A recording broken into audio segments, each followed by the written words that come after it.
What's up, everyone? This is important. So, as you all know, I'm an amateur rugby player. For the last two seasons, I played for the Fort Bliss Rugby Football Club. Because I'm leaving the Army, I'm transferring to Phoenix RFC, and I'll meet all those guys after the new year. Let's get into this video and what it's about. So, the professional rugby organization, I guess, because he couldn't get, the Professional Rugby League or the National Rugby League, NRL, is a different type of football when it comes to rugby. But he couldn't get the rights to National Rugby Union or whatever. The guy's name is Doug Schoninger. He was a pretty solid investment banker, or so we thought, on Wall Street. Took his kid to a few games and was like, you know what? I need to bring this game in its professional form back home. He got a lot of awesome publicity, and I mean a lot of awesome publicity right before the league launched. And the league was originally supposed to be 6 teams. Well, they didn't get a 6th team. And they wanted that 6th team in Texas. Didn't happen. Then they had 5 teams, and they played a total of 30 games, which was pretty legit. They had 3 teams in California, which was awesome. San Diego, San Francisco, and Sacramento. 3 truly rugby hotbeds when it comes to this country. California has probably the most senior men's Division I teams in the country by like double. Having a team in San Francisco is really awesome because the Bay is pretty much the home of U.S. rugby when it comes to just how many teams they have, and the fact that Cal Berkeley is perennially the top-ranked side for Division I college teams. In fact, for a while, their coach used to be the national team coach, so it's very important. So yeah, let's get into Doug Schoninger. All right, so I'm looking at this article on Rugby Today. And the title is Pro's Outstanding Bills Forefront of USA Rugby, bro. So about 3 or 4 months ago, just 3, end of summer, I read an article about Pro Rugby attempting to expand into Canada, but they could not get an exclusivity clause in the establishment of expansion. And this was about the same time I contacted them, and I asked them about what they were going to do and where they were going to expand, because Todd Clever, the captain for the USA Rugby 15s, had decided to join as an equity partner in the Austin Huns organization. They're a crazy large organization. They've got a Division I side, they've got a Division III side, they've got women's, they've got youth level, and they've got a lot of financial backing in the Austin area, and their plans for what they want to do is awesome. And I asked Pro Rugby if they were going to absorb them, because these guys plan to, have a $300,000 to $400,000 salary cap for their team, which sort of makes me wonder, what the salary cap was in a lot of pro rugby teams that were already. Schoninger was able to get a guy from New Zealand, a Maori player that had started in 100 all-black games. He was a great player. Mills Muliaina, I think. So, like I said, started 100 all-blacks matches. So even as an older dude, he's solid. He brings the level of competition up for pro rugby. So, reading into this, I guess all this had been kept under wraps for a while, because you don't really see a lot of articles between this month and previous to this. So over the weekend, Schoeninger released all of the San Francisco players. They shut down the San Francisco team because I guess they couldn't find a place to play, which was BS. I guess Bonnie Field wasn't the place, but I mean, if he was serious about it, he could have gotten contract at Avaya down in San Jose and played on that field. And then a day and a half later, I think it was, they sent a letter to all players exercising 30-day exclusive termination clause in the contracts. So what that means is he retains the right to employ all contracted players within 30 days. So if he's able to get the league back up and running within 30 days, they're all under contract, which I don't think is going to happen based on this. So I guess USA Rugby and Nigel Melville, the previous president of the union, who is now the president of the English Rugby Union, Nigel did a lot for this country, our union. Like, he brought in, John Mitchell, to be coach of our 15 side. And that's extremely important because Mike Tolkien was not a good coach. We sucked. But, so you look at this article, man, Rugby Today, they went hardcore into this. So Schoeninger, I think, when he negotiated this agreement about 4 years ago, had a 5-year exclusivity agreement for professional rugby, and, well, Rugby Canada wasn't going to give him that. That's why they didn't expand into Canada. And then basically he pissed off a lot of people up in the Canadian Rugby Union, and Canada decided to ban all their players from playing in pro rugby, which didn't affect too many, but it affected some of their top guys. So I think their captain and a bunch of other dudes on the squad were playing down in pro rugby here in the States.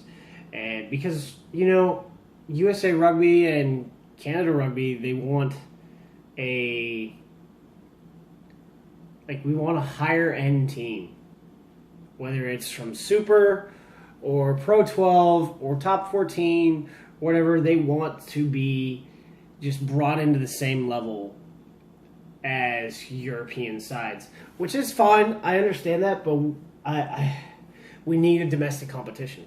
We need a domestic competition that keeps our players home, but that also attracts foreign players.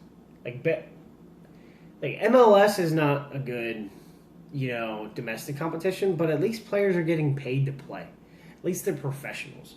So let's get into this. So before we get into what Doug Schoeninger owes players, let's get into his own debts.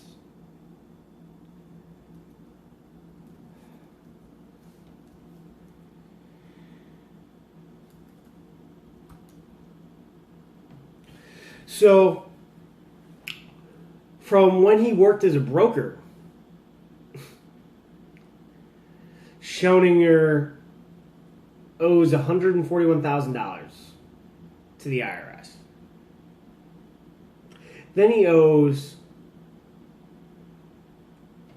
the law firm, I guess, that represented him against the IRS, $34,000. So I don't know how he was able to get the money to front for this league. I don't. I mean, 5 franchises, you've got 35 players on each team. Some of these guys are basically playing semi-pro, so I'm sure some of them are only getting $200 per match, and housing. Okay?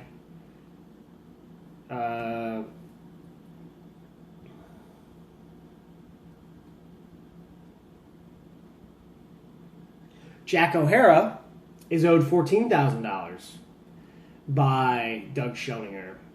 He's a player that decided not to play ball with all these papers that Schoeninger sent that shifted them from being,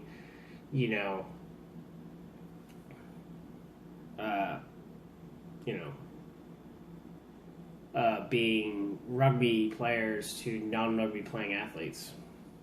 He was like, nah, this makes no sense. So he hasn't gotten paid in the last 5 paychecks because their contracts are for the whole year, so which is decent for a professional athlete that they get a paycheck every 2 weeks for 12 months rather than, say, 7 months. He owes the San Francisco Rush head coach, and who was also the professional Pro's West Coast Director of Operations, $14,000 in unpaid expenses and salary. He owes Mills Muliaina over $20,000. But let's not even get into there. So the Sacramento team had a deal with this nonprofit restaurant where the Sacramento team would go eat there every day for lunch. Well, after a while, they stopped getting paid. And it got to the point where they just told the team they couldn't seat them because their bill was so high. The tab's over $7,000. That's intense, right?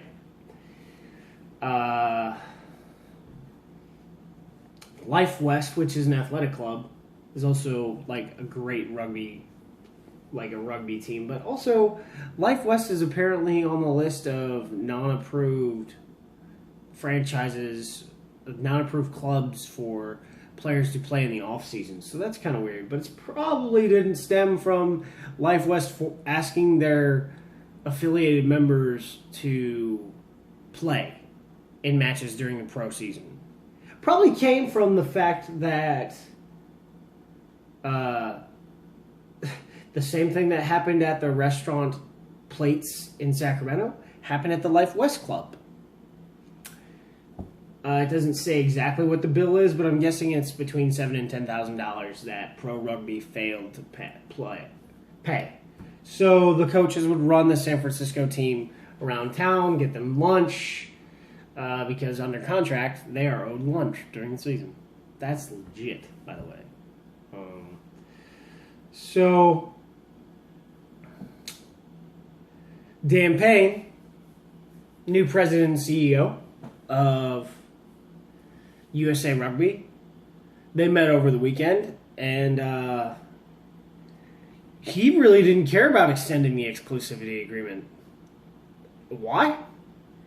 Because Doug Schoninger is dirty as fuck. Yep. That guy,